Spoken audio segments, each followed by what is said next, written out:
Magnification was our first adventure using the orchestra, not only in the studio but also live. And for me, that's been always kind of like a Yes thing. Instead of using keyboards to create an orchestra, we used a real orchestra. And I thought Magnification had some great songs on it. It was one of my favorites, actually. And I wrote a couple of things on there. I wrote In the Presence Of, which we played on stage all the time. Was a song that had been hanging around my studio for a long time, and John got into it, and I just loved the fact that we're, worked together out. And then we had a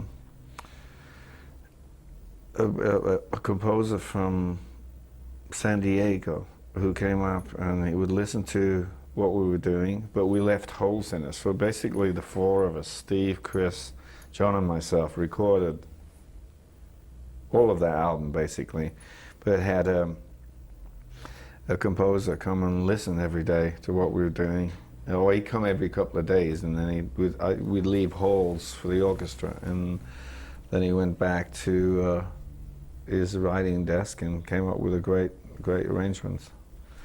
And it was just it was good for me to play with an orchestra. I just love playing with orchestras and stuff like that. And what I found out on stage, not to pat myself on the shoulder so much, is that the orchestra used to. In America, we used a different orchestra every day, but what was really great about that is like half the orchestra would come up and they said, I can't believe I'm playing on stage with Yes. They all loved our music, which was quite amazing. And they'd been listening to it since they were at school. So they really appreciated the fact of all the musicians on stage. They were kind of high standard, and they appreciated playing with us. Then in Europe, we used a Russian orchestra.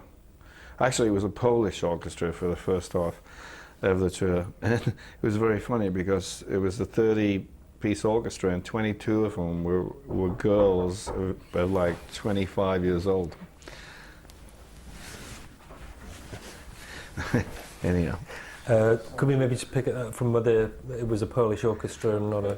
Yeah, there was in Europe we used a Polish orchestra, and they were just great, and they were all younger players. They were all girls of like 22, maybe to 28, and they'd all listened to the band before. They loved all the music we did, and they were like a rock and roll orchestra. They got into it, and but the funny thing is they had a conductor who was kind of like a fatherly figure to them, but they all used to come up to me after the show and say, we're not really watching him, we're watching you, that's how we play, so they were watching the drummer and they were kind of getting into it. It was like a lot of fun playing with them. That's great. Could we just perhaps cover specifically the track Magnification, and would you mind just talking about that creation? Sure. It was just something that came out of rehearsals up in we actually recorded that in Santa Barbara, and we all lived there for a couple of months doing all the backing tracks.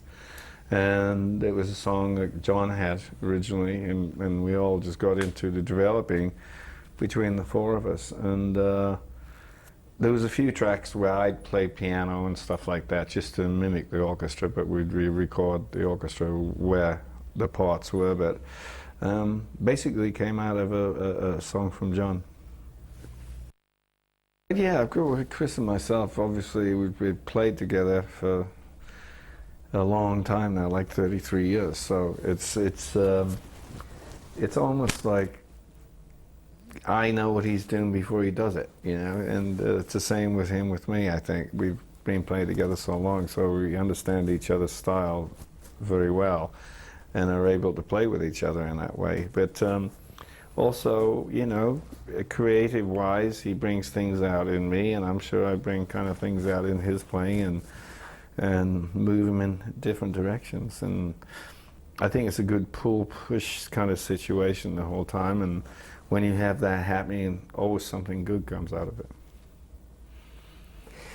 Are you two sort of still, are you still listening to other people? Is there anything you kind of bring to each other and say, oh, hey, God, we should be, Yeah, play a I've bit done like that before. You know, I've actually stayed in hotels when I've been in the next room to Chris, and